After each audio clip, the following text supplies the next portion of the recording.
नमस्कार विद्यार्थी मित्रों। आज हम अपने TYBSM 5 के एक पेपर की बात करेंगे जिसमें हमको पढ़ना है एक काव्य नाटिका जिसका नाम है एक कंठ विष पाई और जिसके लेखक हैं श्री दुष्यंत कुमार। दुष्यंत कुमार का जीवन और उनका कृतित्व मैंने अगले ऑडियो में समझाया था। आज हम अपनी कृति एक कंठ विष पाई की बात करेंगे, इसके कथानक के बारे में बात करेंगे। तो एक कंठ विष पाई दुष्यंत कुमार लिखित एक काव्य नाटक है। इस कृति में कवि ने तत्कालीन सामाजिक व्यवस्था, देवों की मानसिकता, शंकर की सामाजिक स्थिति एवं शिव का तांडव रूप, सामान्य जनता की त्रासद स्थिति सबको अपने काव्य में अभिव्यक्त किया है। इसके लिए कवि ने शंकर के अतिरिक्त ब्रह्मा, विष्णु, इंद्र, कुबेर, वरुण आदि पात्रों को लिया है और उनके परंपरागत स्वरूप को सुरक्षित रखते हुए वर्तमान संवेदना का कुशल अंकन किया है। शंकर तो परंपरा भंजक के रूप में जाने जाते हैं। समुद्र मंथन के समय भी आप जानते हैं कि अमृत के स्थान पर विष का पान किया था और सारी पृथ्वी को उन्होंने विष के प्रभाव से बचाया था, इसलिए वो नीलकंठ कहलाए। शंकर तो सदैव कल्याण भाव से प्रेरित रहे हैं और संसार के दुख, जर्जरता, रोग और शोक को सबको हरते हैं, लेकिन संसार ने उन्हें भव्य सम्मान प्रदान किया। शंकर तो आशुतोष माने जाते हैं, अतः अन्य देवताओं जैसा सम्मान उन्हें अपेक्षित रहा नहीं है। उन्होंने कभी कोई कामना नहीं की है कि मेरा सम्मान करो या मेरी पूजा अर्चना करो, लेकिन प्रजापति दक्ष ने जब यज्ञ किया तो दक्ष यज्ञ में सती द्वारा दाह की घटना ने शंकर के अंतर को झकझोर दिया। वे सोचने पर विवश हो गए कि आज तक जो भी सम्मान उन्हें दिया जाता था, क्या वो वास्तविक था? भगवान शंकर स्वगत ही अपने आप से कहते हैं कि मैं पार ब्रह्म, कैलाशनाथ, मैं निर्माता, मैं कालजयी व्यक्तित्व, स्वयंभू महादेव।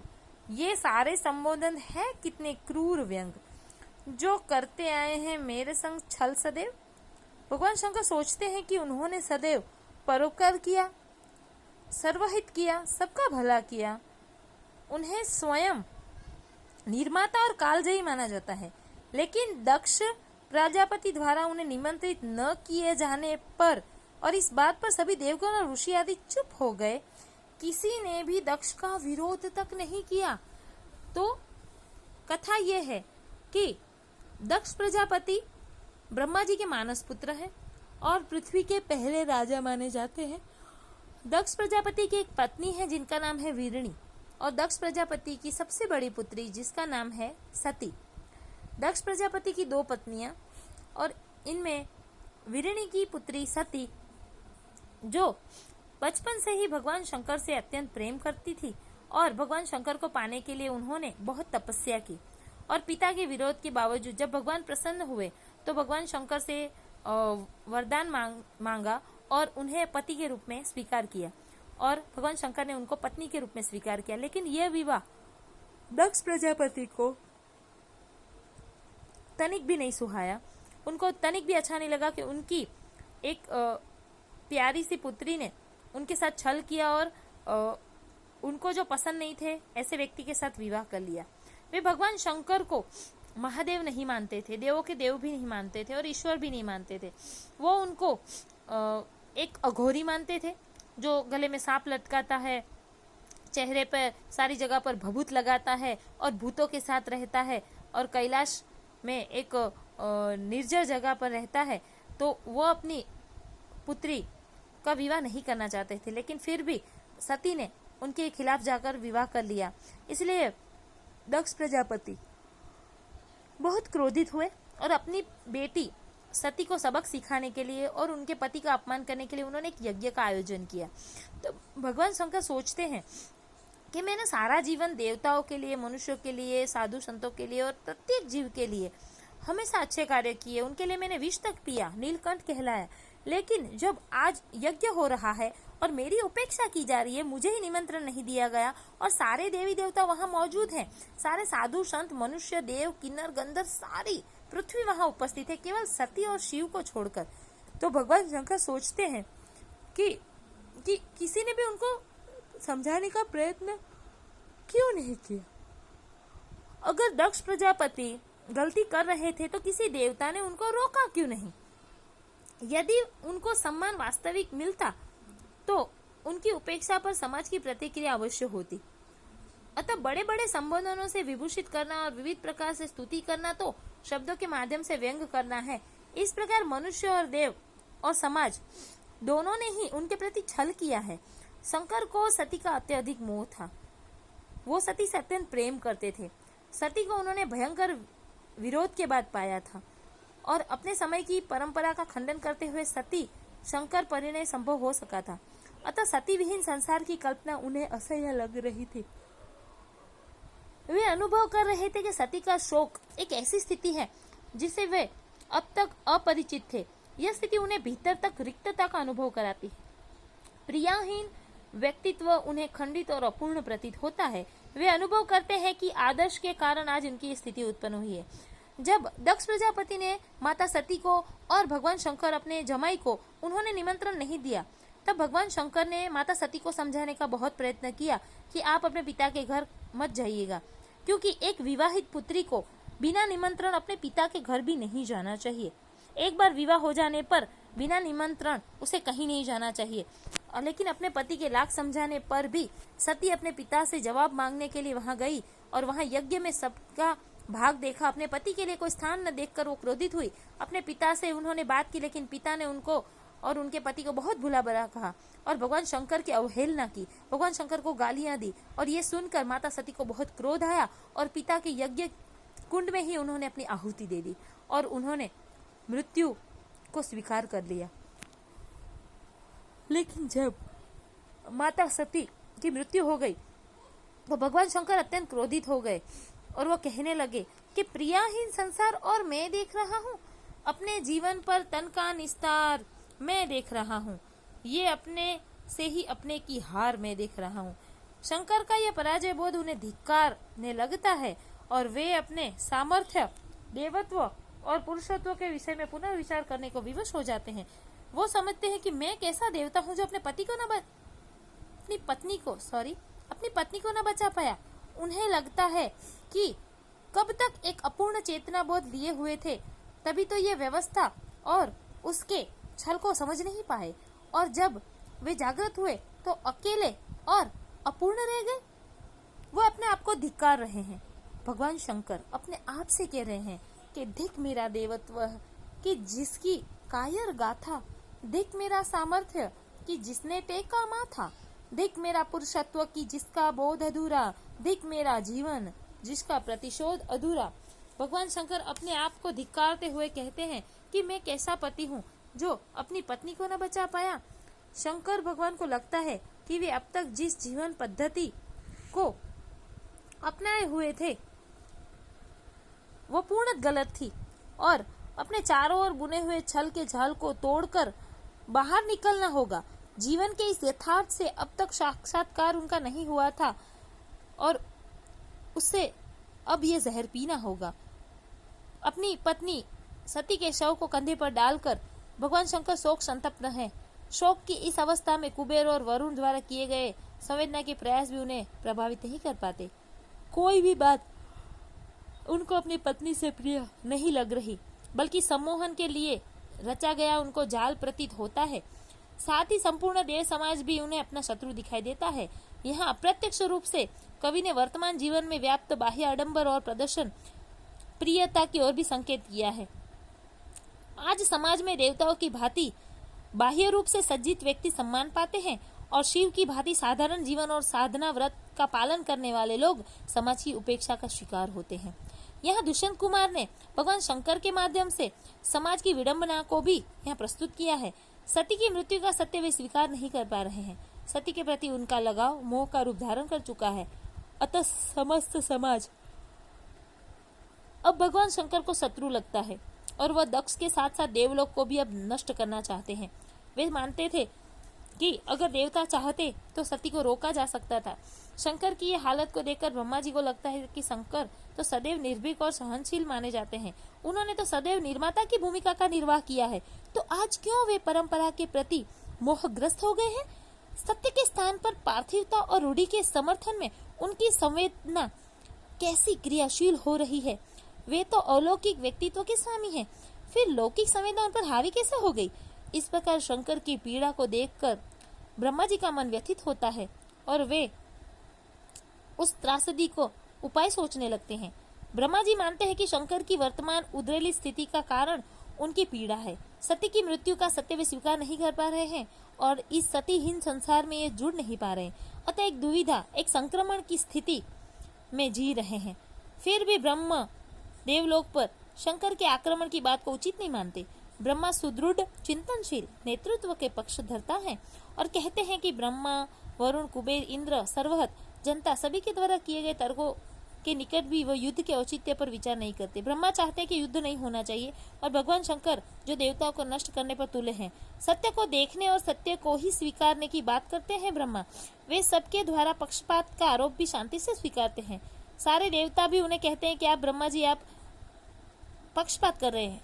वो सारी बातें भी वे स्वीकार करते हैं, लेकिन तटस्थ रहते हैं। वो युद्ध के पक्ष में नहीं थे, क्योंकि सर्जन होने के कारण विनाश की जो प्रक्रिया वो उन्हें अनुकूल नहीं लग रही। इस प्रकार ब्रह्मा चिंतन प्रसून कर्म की महत्ता को स्वीकार करते हैं और वर्तमान को युद्ध संहार से बचाने और भविष्य को भी सचेत करते हैं कि युद्ध कभी समाधान नहीं हो सकता। युद्ध हमेशा विनाशकारी होता है। युद्ध से केवल विनाश ही प्राप्त होता है, विकृतियां मिलती हैं, लेकिन चिंतन सार्थकता और प्रदान करता है। अतः मानवीय संवेदना और सृजन को महत्व देना चाहिए, युद्ध को यथासंभव टालना चाहिए। इस प्रकार ब्रह्मा चिंतनशील नेतृत्व के पक्ष धरता है। यहाँ भगवान विष्णु का व्यक्तित्व दिग्दर्शक के रूप में प्रस्तुत होता है। जहाँ शंकर का क्रोध शांत करना चाहते हैं, वहाँ स्थिति एवं समस्या पर गंभीरता पूर्वक सोचते समझते भी हैं। वह शंकर भगवान द्वारा दक्ष के नगर का विनाश देखकर दुखी भी हो जाते हैं। वह जानते हैं कि यह विनाश इसलिए हुआ कि दक्ष ने भगवान शंकर को अपने यज्ञ में आमंत्रित नहीं किया और सती ने अपने पति का अपमान जानकर स्वयं को अपने ही आग की ज्वाला में भस्म कर दिया। यह सती दाह ही शंकर के क्रोध का कारण है। विष्णु के निकट भी युद्ध समाधान नहीं, विकृति है। भगवान विष्णु भी युद्ध नहीं चाहते, लेकिन अन्य देवता युद्ध करना चाहते हैं। साथ ही सर्वहत के संवाद के माध्यम से वो ये भी सिद्ध करना चाहते हैं कि यदि युद्ध हुआ तो संहार दोनों तरफ होगा, और संहार हो तो उसे असंबद्ध लोगों को उसका प्रभाव भोगने के लिए विवश होना नहीं चाहिए। जब स्वयं सुरक्षा के आधार पर कुबेर शासन और सत्ता के नियमों की दुहाई देकर देवराज इंद्र की और न्याय की प्रथा के आधार पर वरुण भी युद्ध का औचित्य रखते हैं, तो विष्णु चाहते हैं कि तीनों पक्षपात रहित दृष्टि से शंकर की पीड़ा और कृत्य का कारण खोजे। साथ ही शंकर के नियंता रूपों पर भी प्रश्न चिन्ह न लगाए, क्योंकि ब्रह्मा के नियम विधान में संबंध परक आसक्ति का स्थान अत्यंत महत्वपूर्ण है। वही मानवीय संबंधों की गतिशीलता का प्रमुख आधार है। विष्णु लोकतंत्र के पक्षधर हैं, चिंतन की बात करते हैं और तत्कालीन एवं वर्तमान दोनों ही समय की समाज व्यवस्था की अनिवार्य आवश्यकता है। वे दक्ष की जनता, इंद्र, कुबेर, वरुण सबको आश्वासन देते हैं कि शंकर द्वारा घोषित किए जा रहे इस युद्ध का युक्ति युक्त समाधान अवश्य खोजेंगे। इंद्र स्वर्गाधिपति है, स्वर्ग के राजा हैं, अतः दक्ष द्वारा आयोजित यज्ञ में वे आमंत्रित थे। उन्होंने भी शंकर की उपेक्षा को देखा था, मगर चुप रह गए। दक्ष को समझाने का या किसी ने भगवान शंकर या सती को समझने का प्रयास नहीं किया। सतीदाह के पश्चात जब शंकर भगवान ने दक्ष नगरी का विनाश कर दिया, तो समस्त देवगण वहां सभा के लिए एकत्रित हुए। इंद्र भी ब्रह्मा के सम्मुख अपना विचार रखते हुए पक्ष रखते हैं और कहते हैं कि शंकर के गणों को समझाने का प्रथम प्रयास किया जाए, और कहा कि सतीदाह का दुख केवल शंकर का व्यक्तित्व दुख नहीं है, वो केवल उनका नहीं, यह तो त्रिलोक का दुख है। इसीलिए यज्ञ भंग जैसा अमर्यादित आचरण उन्हें नहीं करना चाहिए था। लेकिन शंकर के भृत्यों ने, यानी कि भगवान शंकर के सैन्य के सैनिकों ने इंद्र के अनुरोध को न मानते हुए यज्ञ का भंग किया। वरुण भी परंपरा के पोषक हैं और उनके अनुसार शंकर का कृत्य मानवीय नहीं है, अर्थात शंकर द्वारा दक्ष नगरी में किया गया ध्वंस अमानवीय है। दक्ष का चरित्र शंकर के समांतर रेखा पर चलता हुआ प्रतीत होता है। दोनों एक दूसरे के बिल्कुल विपरीत ध्रुव हैं। अतः सती द्वारा शंकर को पति के रूप में स्वीकारना उनकी चेतना को स्वीकृत नहीं होता और शंकर के अपमान हेतु ही वह अपने यज्ञ में उनको आमंत्रित नहीं करते। उनकी दृष्टि में शंकर का अपराध अक्षम्य है। वे शंकर को अपना दामाद नहीं मानते और न स्वीकारना चाहते हैं और उनके अनुसार संबंधों का विकास स्नेह से संयुक्त होकर होता है। घृणा पर आधारित संबंधों को स्वीकारा नहीं जा सकता और विवाह में सती को ही नहीं शंकर को भी वो दोषी मानते हैं। दक्ष के विपरीत उनकी पत्नी वीरणी एक यथार्थवादी दृष्टिकोण लेकर सामने आती है। कथा में वह जानती है कि लौकिक मर्यादाओं के पालन हेतु बहुत से कार्य अनिच्छा से भी करने पड़ते हैं। अब वो पुत्री है, दामाद है, तो उनको सम्मान देना पड़ेगा। ये एक सामाजिक परंपरा है। अतः सती द्वारा किसी विवश क्षण में शंकर को स्वीकार कर लेने के कारण शंकर का दामाद होना तो समाज में सत्य हो गया। वह दक्ष के विपरीत शंकर के महादेवत्व में भी विश्वास रखती है। वीरणी अपने जमाता को महादेव मानती है, देवों के देव मानती है और उनका तर्क भी जानती है और वह समझाती है अपने पति को कि सती द्वारा शंकर का ग्रहण मात्र आकर्षण से प्रेरित नहीं था, बल्कि सती ने शंकर के स्वभाव एवं गुणों पर आसक्त होकर ही शंकर को अपने जैसा दुर्वह कार्य किया था, शंकर को अपनाया था और उनसे विवाह किया। नगर में जब चारों ओर ध्वंस की लीला और रक्त का जमाव, सड़ी हुई लाशें, मुड़ी हुई हड्डियां और क्षत विक्षत तन, भिन्नाती हुई मक्खियां, महल, कंगूरे सब कुछ है, लेकिन जीवंतता नहीं है। दक्ष नगरी का विनाश कर दिया भगवान शंकर ने और वहां अब लाशों के ढेर के अलावा कुछ नहीं बचा है। तब एक ऐसा सैनिक जिसका नाम है सर्वहत, ऐसी स्थिति में सर्वहत को रोटी उपलब्ध नहीं हो सकती, लेकिन एक आशा में वह नगर के द्वार से नगर के मध्य तक घसीटता हुआ चला आता है। देवताओं को देखकर वह उनसे रोटी की मांग करता है और उनको भी असमर्थ पाता है तो क्रोधित हो जाता है और वह सबसे रोटी मांगने का प्रयास करता है। लेकिन जो दक्ष की नगरी का विनाश हुआ था, यह विनाश लीला सर्वहत ने देखी थी, इसीलिए वो पागल सा हो गया था।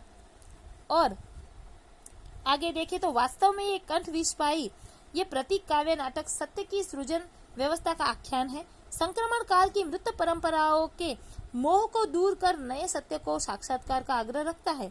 शिव सदा से परंपरा भंजक के रूप में जाने जाते हैं। इस रूप में समाज की गतिशीलता के लिए वह समय हमेशा कार्यरत रहे हैं और युवा पीढ़ी को विकासशील कार्यों के लिए प्रेरित करते हैं। दक्ष और शिव प्रसंग को नवीन स्वरूप प्रदान करते हुए भी कवि ने शिव के परंपरागत स्वरूप को सुरक्षित रखा है। शिव परंपरा भंजक के रूप में आधुनिक युवा पीढ़ी को प्रतिनिधित्व करते हुए अपने कथ्य की अभिव्यक्ति के लिए दुष्यंत कुमार ने अत्यंत सार्थक मिथकीय पात्र का चयन किया है। अपनी सारी मन की बातों को उन्होंने एक सर्वहत नामक काल्पनिक पात्र के माध्यम से यहाँ प्रस्तुत किया है। शिव के व्यक्तित्व की यह नवीन प्रतीकात्मक कल्पना उनके चिंतकीय और मिथकीय रूप से अनुरूप है। इस प्रकार एक कंठ विषपाई परिवर्तन के महत्व को स्वीकारता है, क्योंकि परंपरा के परिष्कार एवं परिवर्धन से ही विकास का मार्ग निकलता है। अतः स्थितियों के समानांतर परंपरा का पोषण और परंपरा के भंजन का निर्णय करना चाहिए। विष्णु की भांति कर्म का महत्व स्वीकारना चाहिए। प्रत्येक स्थिति के संपूर्ण आयामों पर विचार करके ही कार्य करना चाहिए। एक कंठ विषपाई की कथा में के अंत में भगवान विष्णु एक बाण चलाते हैं और जिसके द्वारा भगवान शंकर का मोह भंग करते हुए वह सती के शिव के टुकड़े टुकड़े कर देते हैं और वे सारे के सारे टुकड़े पूरे विश्व में जहां जहां पड़े वहां एक एक शक्तिपीठ की स्थापना हुई। और कहा जाता है कि उनके शरीर के सारे अंगों की शक्ति खत्म हुई और पा भर शक्ति जब रह गई तो उन्होंने पर्वतराज हिमालय और मैना महारानी के यहाँ पार्वती के रूप में पुनः उन्होंने जन्म धारण किया। एक कंठ विषपाई की कथा वस्तु यह समाप्त होती है। धन्यवाद।